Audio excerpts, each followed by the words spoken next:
Hello, friends, and welcome to Mind Your Own Retirement. It's the podcast from Your Life Choices, the website and e-newsletters. Go to yourlifechoices.com.au, and I have the publisher of Your Life Choices, Kay Fallick, in the studio right now. Hello, Kay. Hello, John. Again, we're in your office, and can I just have a little look around? Last time I mentioned you had this fabulous little sign here, but I saw another one. Expect a miracle.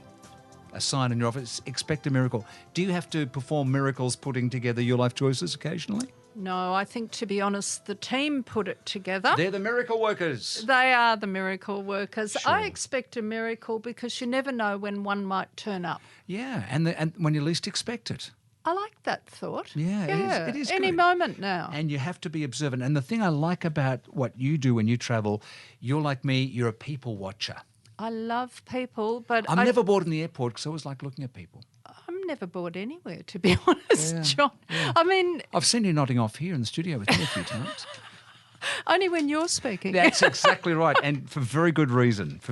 No, it's fun to people watch, isn't it? I just like people, and it's really interesting. When I sat next to a man on a plane recently, and he was 85, Yep.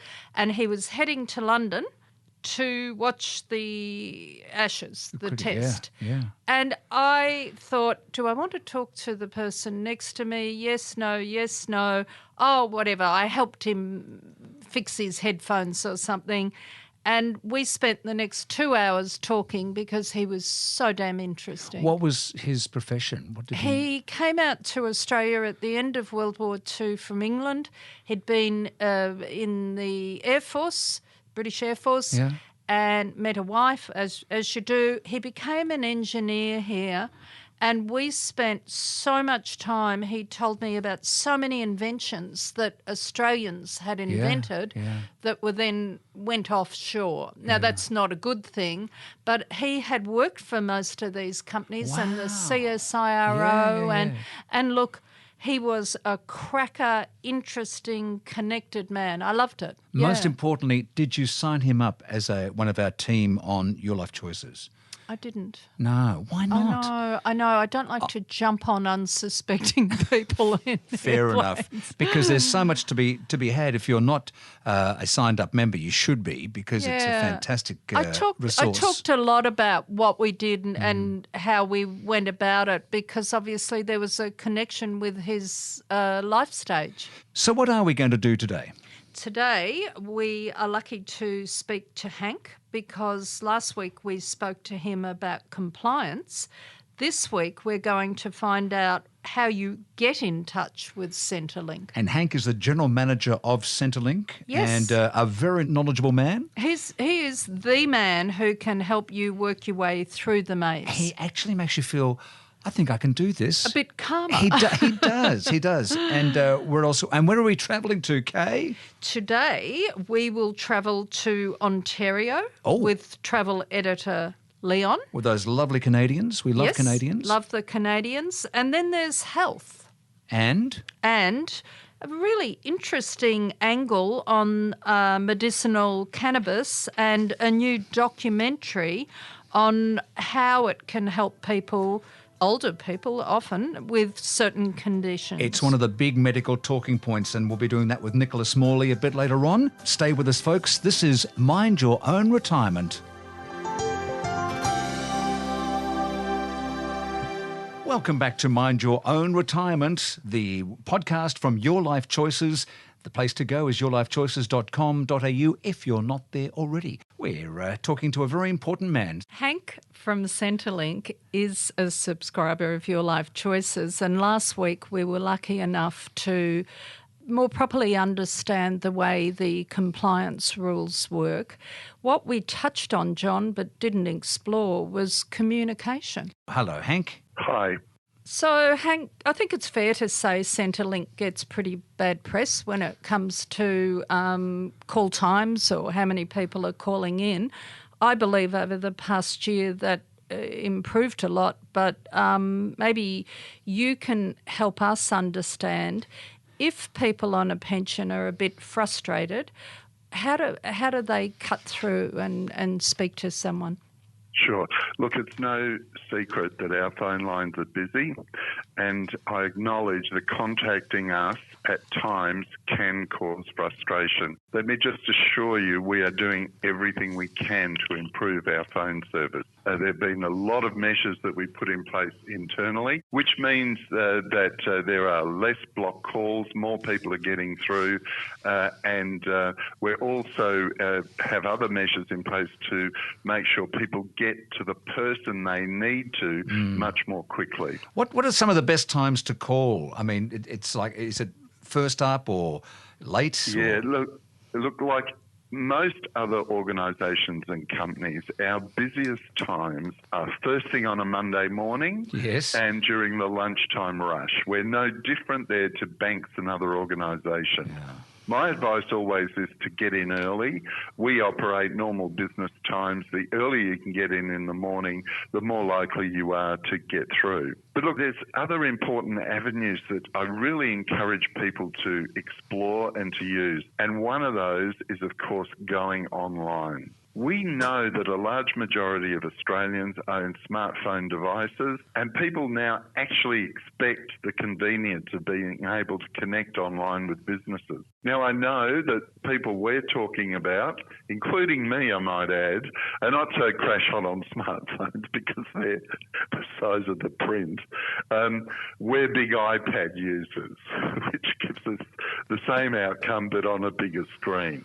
What I always advise people to do is to open a MyGov account and link it to your Centrelink account, and then better still, connect to our Express Plus mobile apps. Because what it means, you can do a range of work. You can deal with us in the palm of your hand. Why would you want to join a phone queue if you just want to change your address? If you just want to request a new concession card, if you just want to view your payment history, submit documents. Submitting documents, the best way to do that, once you've set up your account, you can take photos of documents and actually submit them to us by uploading them through your smartphone or your iPad. You can report your income. So that's one avenue. The other thing for people that are working, and I was reminded of this only the other day. I was at a hospital. A woman recognised me. She was a nurse there. And we were talking about Centrelink, and I said, I know you're going to tell me about phones, etc. And she said, no. She said, I report my earnings every fortnight through your phone self-service system. And I'd forgotten about that. And she said it took her 3 minutes every fortnight to report her earnings. So what's the phone self-service system? You can register. If you're not comfortable with computers, you can register for phone self-service, and it means you just ring us on an automated number, 136240, and you just talk to a computer. You talk to a voice-activated system, and you update your earnings. So that's a good way, perhaps, for people who aren't confident with technology. So we appreciate that. That's a great idea. But can I just tell you about people not confident with technology? We're actually finding that people 50 plus are actually embracing technology. They want to know how to use it. They want to engage with us electronically. As I said, they do it on iPads, not on smartphones, but it's exactly the same. I was in Brisbane only 2 weeks ago. I met a pensioner there, 91 years old. He was in our office with his iPad, and we were connecting him up, and he was determined to use our online system. Isn't that fantastic? So, Hank, next question. Sometimes our members come to us and they're a bit confused because they've had a question with Centrelink and they've received some advice and they've queried it. And when they've gone back, they've had a different interpretation. If that happens, how does someone on a pension manage two different pieces of information? What do they do with that? Okay, the first thing I have to say, of course, is we put a lot of effort into training our staff, and our staff do the best they can to ensure that we provide accurate information. The reality these days, however, is, and particularly for age pensioners, the reality is they have much more complex financial affairs than they have in the past. People have trusts, shares, investments, and complicated finances. And what we find is that often, if they're looking around for different answers, they're asking us different questions and don't include a key fact in one set to another. But having said that, what my advice is, firstly, of course, is go to our website. Our website contains a wealth of information. But in addition to that, and this is something that people don't know much about, we provide an excellent service called the Financial Information Service. Now, it's a great place to start for people who want to make informed decisions about their current and future financial needs. Now, internally, we call them FIS, FIS, Financial Information Service. And what I suggest to people is either you go to FIS seminars, which are held regularly around the country, and you can attend those to get information. Go to our website, humanservices.gov.au/FIS, and you'll find information about those. But you can also make an appointment with a FISO, a Financial Information Service officer. Of course, we use acronyms, by ringing 132300, which is the normal retirement line. You can talk to a FISO over the phone, or better still, you can make an appointment to see a FISO, and they will tell you what the impact of your investment choices will have on your future payment. That's great, Hank. We've certainly covered that, and it is a very useful service. And our last question: some members say that members of Your Life Choices have informed us that they have waited months for a determination on their pension eligibility. What's the normal waiting time? Unfortunately, I don't straightforward answer for that, because it really, remember earlier I was talking about the complexity of some people's financial affairs. It really depends on that. What we're finding is we're having to spend much more time assessing people's claims. And in addition to that, often people don't provide us with all of the information we need, and that means we've got to go back to people and get more information. But for us, the clock doesn't stop ticking. You know, if it takes you 2 weeks to get back to us, that's another 2 weeks of the processing time that is in place. Again, a couple of simple tips that I make for people. Firstly, you can claim up to 13 weeks before you reach age pension age. 13 weeks, I encourage you to do that. Currently, the age pension age is 66. Secondly, I'd urge you to lodge your claim on time. Lodge your claim online. On time and online. On time and online. Yeah, that's right. Look, if you lodge your claim online, it does a number of things. Firstly, the online claiming process is intuitive.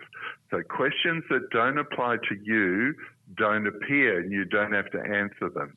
Secondly, we'll pre-populate your claim with any other information that we already have, because you've been in receipt of other payments, and you just have to confirm and update that. You can upload supporting documents. The system will tell you what documents you need, which is really important. It'll tell you if you're partway through the claim if you're not eligible. A lot of our time is spent on assessing claims that have been lodged where people actually aren't eligible. So the online application process is the best way to go. Of course, paper claims are still available, but you'll just find it so much easier to do it online. And as I said, do it 13 weeks before you reach age pension age. Oh, look, the other important thing is give us all the documents we asked for. We need to prove your identity. We need to prove details of your income and assets. Because what are we doing? We're putting you on a long-term payment, which means we have to be thorough in ensuring that we've got all of the information we need. Hank, what was the last compliment you got? The last compliment... Because everyone's always down on Centrelink. When was the last time someone said something positive about Centrelink? Can I just say that if people are lost in the system, I say to people, write to me direct. My email address is hank@humanservices.gov.au. Also, I have an official Facebook site, Hank Jongen, Jongen. It's not me with my dog. That's my private Facebook site. The other one is my official one. Now, that's where I get my the compliments. I get compliments every day.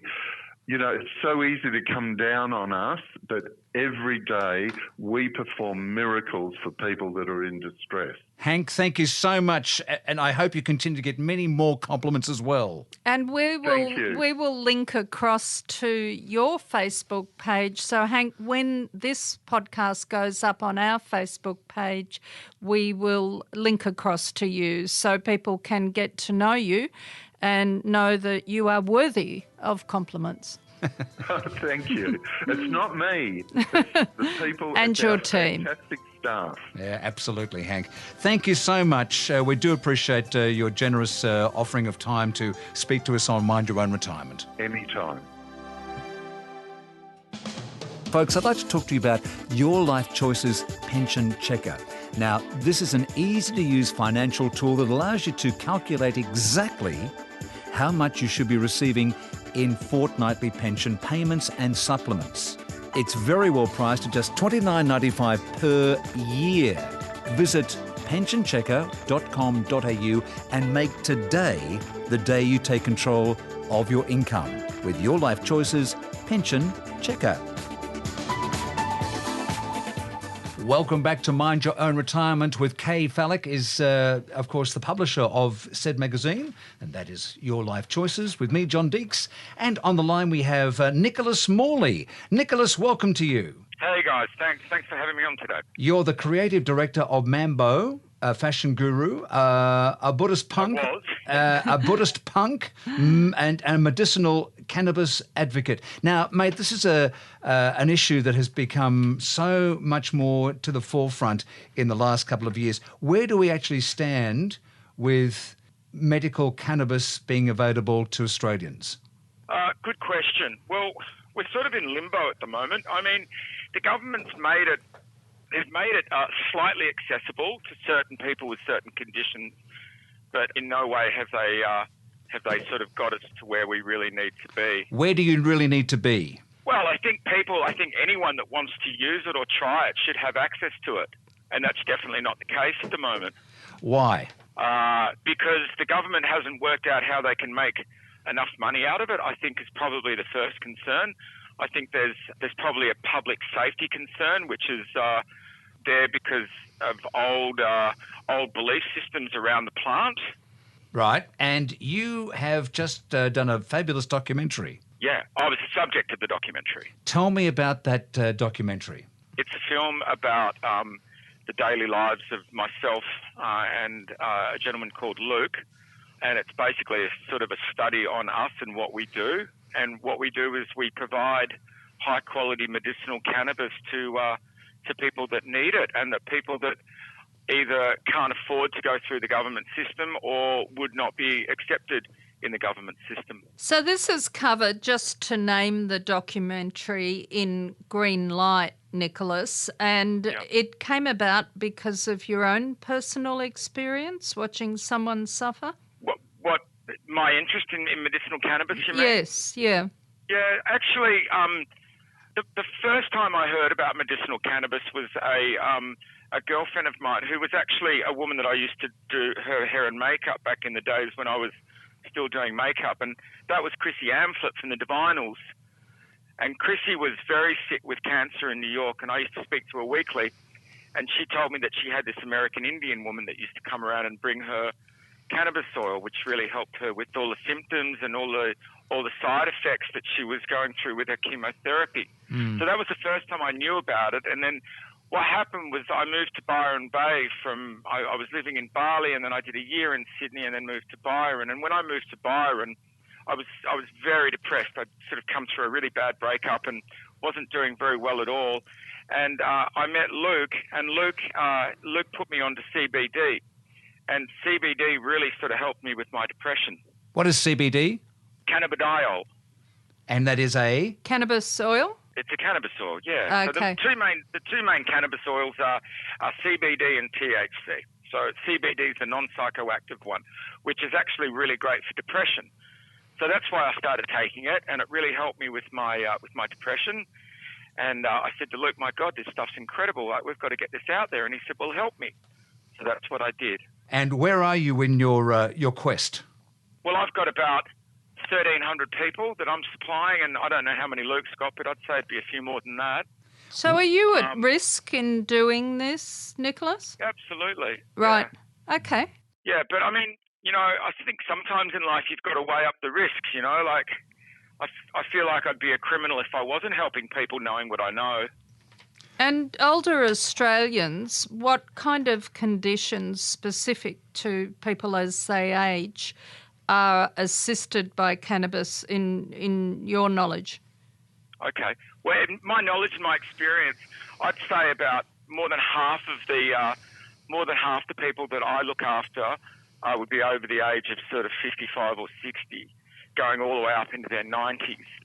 And they're using it for a whole lot of different conditions. Well, I'd say the main one would be arthritis and chronic inflammation of the system, which it's incredible for. Yeah. But mainly pain, and then also it's really effective in palliative care as well. And depression, as you said, has helped you.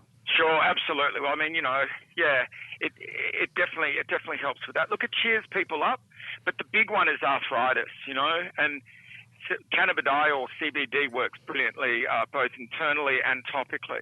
Nicholas, where can people see Green Light? Is it on the ABC? Is it on SBS? Where is it?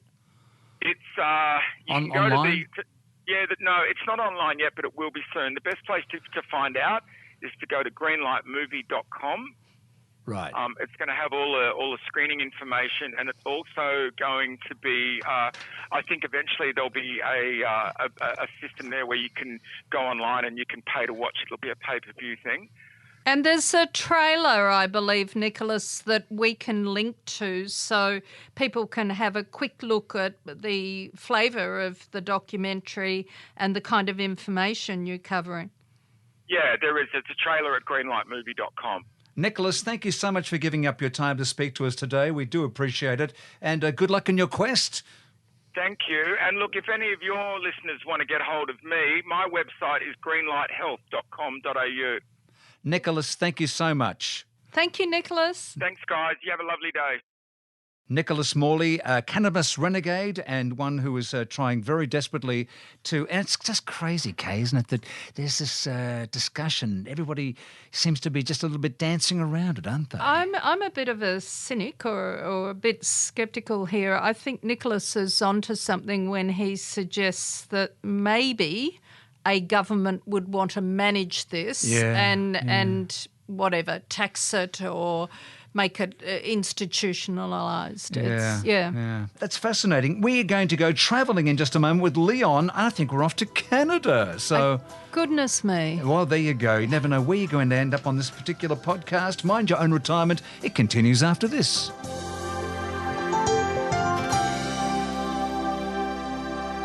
Welcome back. It is Mind Your Own Retirement, Your Life Choices website and e-newsletters. It can be found at yourlifechoices.com.au. Kay Fallick is here, and we're joined by travel editor Leon, the Travel Man. Hello, Leon. Afternoon, John. How are you? Nice to see you in Australia. Yes, it's nice to be here. Wow. And where are we off to this time?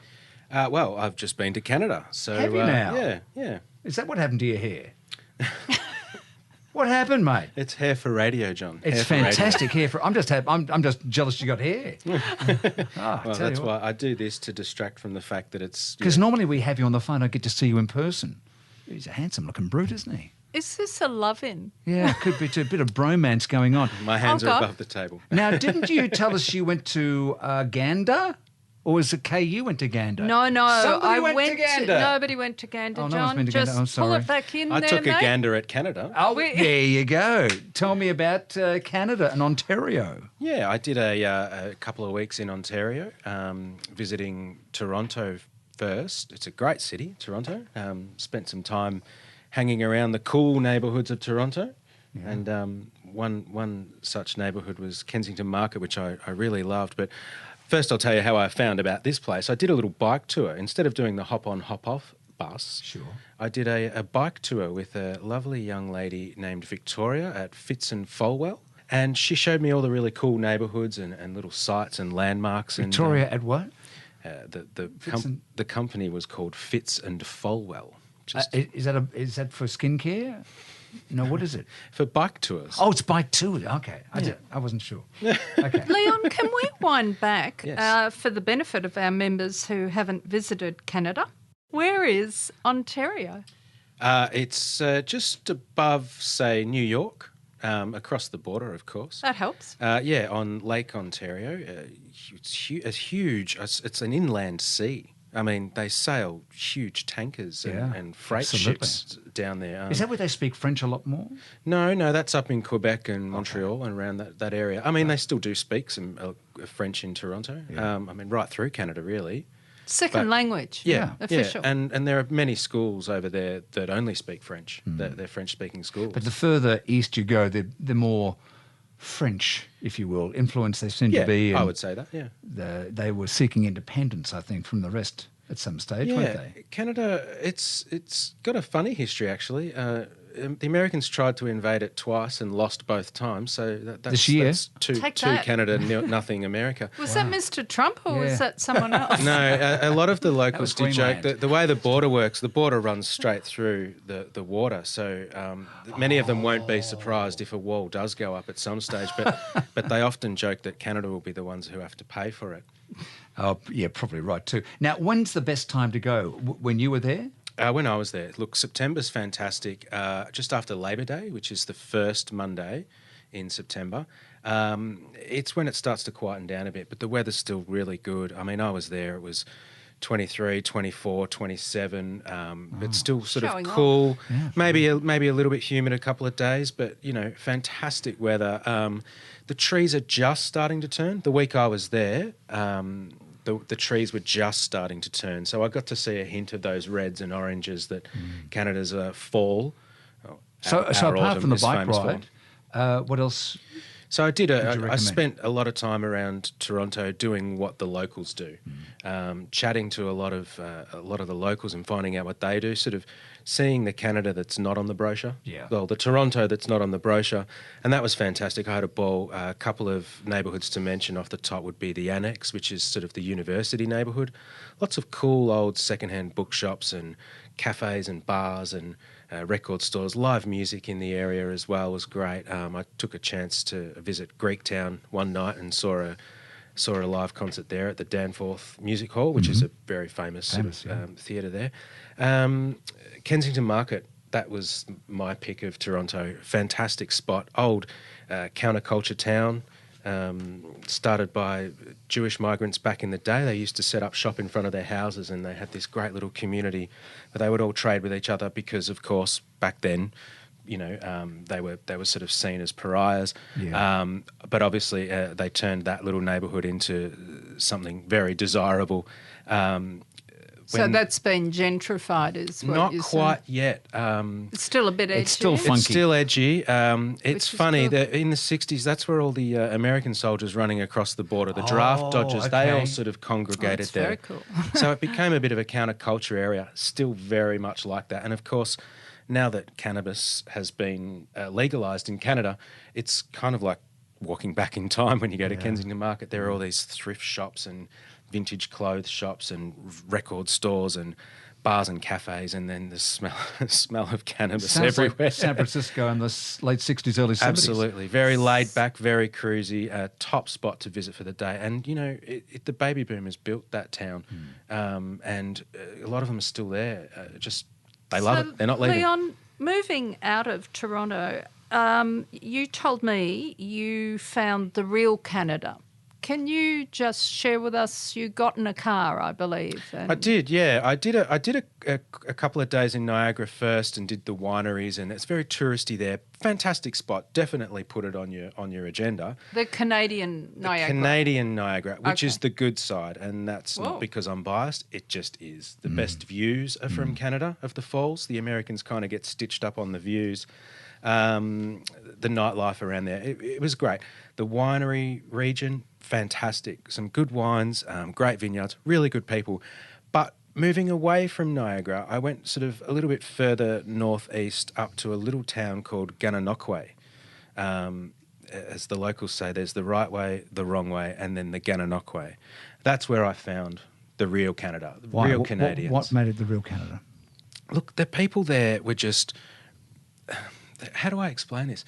Canada has a reputation for helping a brother out. They're the polite Americans. They are, and that's where I found real people. They were just so lovely. The first night I was there, I did a trivia night, and the guy who runs the trivia night had done well in an IT company, sold up and semi-retired, and he just goes around playing music at all the local venues and doing these trivia nights, donating all of the proceeds of these trivia nights to a whole range of charities, women's shelters, homeless children.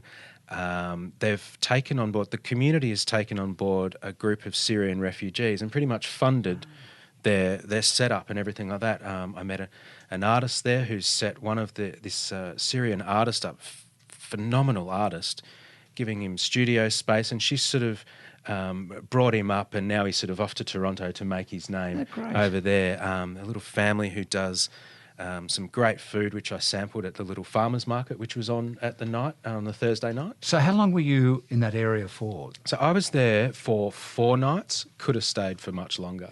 So how do folks, obviously they're not going to make it their end destination, but Ontario incorporated into, how would you suggest a good tour? So the region around there is the Thousand Islands. There's 1,800 islands on the St. Lawrence River, and Gananoque is known as the gateway to the Thousand Islands. You could set yourself up in Gananoque and visit all of the islands. There's Rockport close by. There's a whole bunch of other little towns that are sort of set up all the way along the St. Lawrence. There's also a good wine region in the area there. The name escapes me off the top of my head right now. You know, you can drive 3 hours out of the major cities in Canada and find yourself in these great little towns, these regional sort of towns where there's only 5,200 living in Gananoque, but they've got everything you need. Great little strip of shops that have been there for 150, 200 years old, when they still made buildings out of brick and stone, you know. And driving's easy in Canada. I think it's fair to say it may be the wrong side of the road, but there's very little traffic compared to here. And it's affordable, I think, fuel-wise, if you get the right car. So people really shouldn't be afraid of self-driving. No, and I would say Canadians are among the most courteous drivers in the world. They're there is no horn honking. Look, they understand that there might be some tourists on the road. But look, I found them incredibly courteous. Traffic rules are pretty easy to understand. There's like 10 things you need to know, and they're all pretty obvious, This is the question I always like to ask you.